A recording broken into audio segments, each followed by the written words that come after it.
تو جو شخص استطاعت رکھتا ہے، جس میں نے بھی ایک حدیث کا تذکرہ کیا، قول کا تذکرہ کیا، اور وہ اس کے باوجود حج نہیں کرتا ہے یا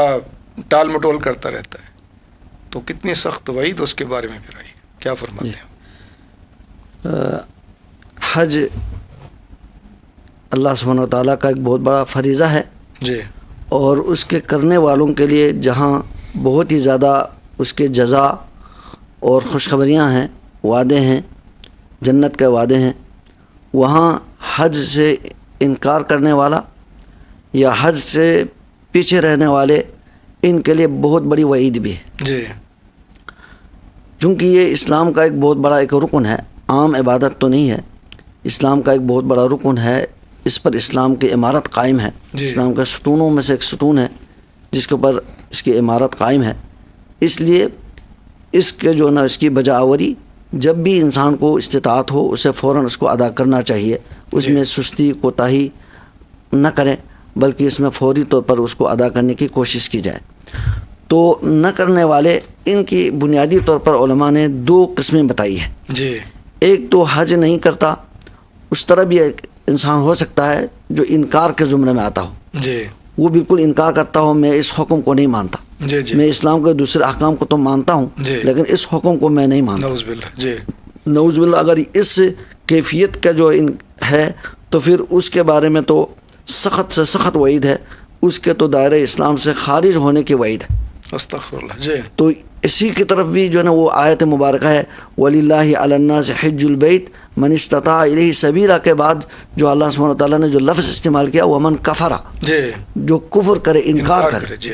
وہ تو سخت سے سخت اس کے لیے وہی تھے، اس کے لیے لفظ کفر کا استعمال ہوا ہے، لیکن علماء کرام جو محققین ہیں وہ اس کو اس بات پہ محمول کرتے ہیں وہ اگر وہ انکار کے حد تک ہو، جی، جی، وہ تو کافر ہو جائے گا۔ جی، اسی طرح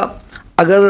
ایک دوسرا یہ بھی ہو سکتا ہے کہ وہ مال کی محبت میں آ کر جی، وہ مال خرچ کرنا نہیں چاہتا، جی، جی، یا سفر میں جانے کو وہ پسند نہیں کرتا، مشقت اٹھانے کو پسند نہیں کرتا، گھر سے دور جانے کو پسند نہیں کرتا، جی، اس طرح وہ ٹال مٹول کرتا ہے، حج نہیں کرتا، تو یہ بھی اچھی بات نہیں ہے بلکہ اس کے لیے بھی بہت بڑی وعید ہے۔ جی، یہ اگر اس طرح حج نہ کرے تو بغل سے کام لے لیں، سستی کوتاہی میں کا شکار ہو تو پھر وہ بہت بڑا گناہ کا مرتکب ہوگا، مرتکب کبیرہ ہے، فاسق ہے، فاجر ہے۔ اس شخص کے لیے چاہیے کہ وہ فوری توبہ کرے اور اللہ تبارک و تعالیٰ کی طرف رجوع کرے اور حج کے لیے جانے کی تیاری شروع کرے، کیونکہ یہ اسلام کا بہت بڑا فریضہ ہے، یہ فاسق اور فاجر ہے اور یہ گناہ کبیرہ کا مرتکب ہے۔ اور حضرت اس میں آثار بھی ہیں، بہت سارے احادیث بھی آئی ہے، لیکن ان میں جو سب سے صحیح ترین جو اس کے وعید کے حوالے سے جو اثر ہے، روایت ہے، وہ حضرت عمر رضی اللہ تعالیٰ عنہ سے ارشاد ہے، حضرت عمر رضی اللہ تعالیٰ عنہ سے ثابت ہے کہ فرمایا کہ انہوں نے کہ آپ نے اپنے دور خلافت میں فرمایا کہ میں نے یہ ارادہ کیا ہے کہ میں میرے جو علاقے میں، ملک میں جو اسلامی جو وسیع ترین جو ایک مملکت تھی، اس میں انہوں نے فرمایا کہ میں نے یہ ارادہ کیا ہے کہ میں کچھ لوگوں کو علاقوں میں، مختلف علاقوں میں میں بھیجوں، بھیج کے وہاں چیک کرے کہ کون ہے جن کے پاس استطاعت بھی ہو اور اس نے ابھی تک حج نہ کیا ہو، اور ان کے بارے میں فرمایا کہ میں نے یہ ارادہ کیا ہے کہ میں ان کے اوپر ٹیکس عائد کروں، اللہ اکبر، ما ہم بمسلمین ما ہم بمسلمین، یہ مسلمان نہیں ہے، یہ مسلمان نہیں ہے۔ اور ایک اور اثر میں یہ بھی آیا ہے کہ اس شخص کے لیے برابر ہے کہ وہ یہودی ہو کے مرے یا وہ عیسائی ہو کے مرے، خل یموت یہودین او نصرانین، یہودی ہو کے مرے یا عیسائی ہو کے مرے، یہاں تک آپ نے اس طرح کی وعید سنائی ہے۔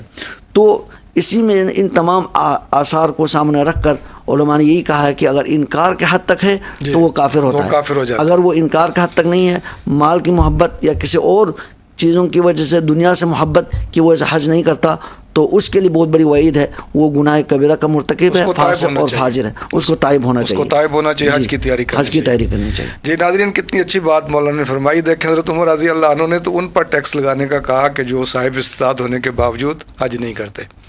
اور ہمارے ملک میں، وطن عزیز پاکستان میں، کچھ ایسے لوگ بھی ہیں جو کہتے ہیں جو حج پہ جاتے ہیں ان پر ٹیکس لگایا جائے کہ انہوں نے انکم ٹیکس دیا کہ نہیں دیا ہے، کہ ان سے انکم ٹیکس کی مد میں پیسے لیے جائیں کہ صاحب استطاعت ہے، مالدار ہے۔ اعوذ باللہ، ہمارا معاملہ اس کے الٹ